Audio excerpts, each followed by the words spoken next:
नमस्कार दोस्तों, I hope कि आप लोग अच्छे होंगे। तो आज हम आप लोग के लिए एक चैप्टर लेकर आए हैं संसद से बहुत ज़्यादा आजकल प्रश्न पूछे जा रहे हैं, इसलिए यह चैप्टर आप लोगों के लिए महत्वपूर्ण हो जाए। तो आइए बिना देर किए इसको शुरू करते हैं। तो सर्वप्रथम हमको ये जानना जरूरी है कि आखिर संसद कहते किसे हैं। तो याद रखिएगा, किसी देश का वह राष्ट्रीय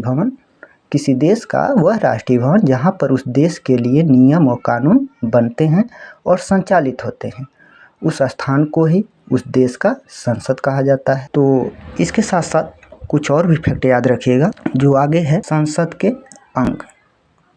के अंग कितने हैं? 3 हैं। राष्ट्रपति, राज्यसभा, लोकसभा। लोकसभा के साथ मंत्रिपरिषद भी बैठता है, इसलिए उसको भी जोड़ लिया गया है। एक बात और भी नोट करिएगा, राष्ट्रपति जो होता है ये लोकसभा और राज्यसभा का अंग नहीं होता है, लेकिन संसद का अभिन्न अंग होता है। तब आप लोग सोचते होंगे कि ये राज्यसभा और लोकसभा क्या है। तो याद रखिएगा, राज्यसभा को उच्च सदन कहा जाता है और लोकसभा को निम्न सदन कहा जाता है। याद कैसे रखेंगे? तो उच्च सदन इसमें आया है राज्य से आप लोग याद रखिएगा राजा। निम्न सदन इसमें लोक जो शब्द आया है, इससे आप लोग याद रखिएगा लोक।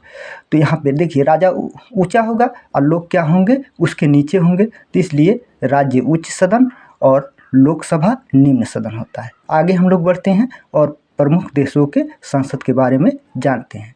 तो पहला आपने भारत से याद रखिएगा, भारत की जो सांसद है उस सांसद के नाम से जानते हैं। उसके बाद है ब्रिटेन, कनाडा, ऑस्ट्रेलिया। इन तीनों को एक साथ आप लोग याद रखेंगे।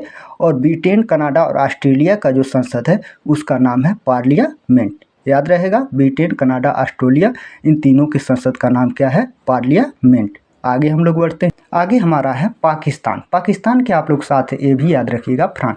तो पाकिस्तान में ये है कि अगर आप लोग जाते हैं इंडिया से तो वहाँ पे फंस सकते हैं, क्योंकि पाकिस्तान और इंडिया में 36 का आंकड़ा है। इसलिए आप लोग पाकिस्तान के साथ फ्रांस को याद रखिएगा। पाकिस्तान और फ्रांस के संसद को नेशनल असेंबली कहा जाता है। उसके साथ उस तुर्की को याद रखिएगा, इसके संसद को ग्रैंड नेशनल असेंबली कहा जाता है। इसमें केवल ग्रैंड को जोड़ दिया गया है।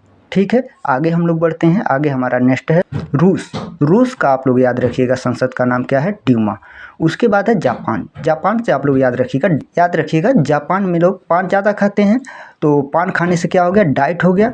तो जापान से याद रखिएगा डाइट। उसके बाद है मालदीव का क्या है? मजलिस। उसके बाद है मलेशिया, तो मलेशिया का क्या है? दीवान निगारा। तो एक बात और याद रखिएगा, मलेशिया विश्व में चांदी उत्पादन में सर्वप्रथम स्थान पे आता है। तो एक सॉन्ग आप लोग सुने होंगे, सोना चांदी क्या करेंगे प्यार में। तो प्यार में कौन पढ़ते हैं? दीवाने पढ़ते हैं। तो वहाँ से याद कर लीजिएगा, मलेशिया की जो संसद है दीवान नगारा के नाम से जान जाता है, और आपका चांदी वाला भी क्लियर हो जाएगा। इसके बाद हम लोग बढ़ते हैं स्पेन में देखिए लास्ट में पेन शब्द आया है। तो पेन कहाँ पे चलेगा? कोर्ट में चलेगा। तो स्पेन का क्या हो जाएगा? कोर्टेस। स्पेन की संसद को क्या कहते हैं? कोर्टेस कहते हैं। नेक्स्ट हमारा है अफगानिस्तान के संसद का नाम क्या है? शोरा है। स्विट्जरलैंड का संसद का नाम क्या है? फेडरल असेंबली है। डेनमार्क के संसद का क्या नाम है? फाल्केटिंग है। और इजराइल के संसद का नाम क्या है? नेसेंट है। याद रहेगा, इसमें अफगानिस्तान का जो संसद का नाम शोरा है काफ़ी बार पूछा जा चुका है। नेक्स्ट हमारा है अमेरिका के संसद का नाम क्या है? कांग्रेस है। और चीन के संसद का नाम क्या है? National People's Congress. चीन में क्या है? अंत में कांग्रेस जोड़ा गया है, लेकिन अमेरिका में कांग्रेस ही कहा जाता है। याद रखिएगा, बांग्लादेश के संसद का क्या नाम है? तो जाति संसद। और नेपाल देश की संसद का क्या नाम है? राष्ट्रीय पंचायत। बांग्लादेश की जो मुद्रा है साथ में याद रखिएगा टका है। नेपाल का क्या है? यहाँ का नेपाली रुपया चलता है। और एक इम्पोर्टेंट क्वेश्चन याद रखिएगा, जो भारत का रुपया है ये विधिक रूप से नेपाल में ही मान्य है। आज के लिए बस इतना ही। कैसी लगी आपको ये वीडियो कमेंट सेक्शन में ज़रूर बताएं, ताकि हम भी इस प्लेटफार्म पे आकर आपको एक दिन लाइव पढ़ा सकें। Thank you.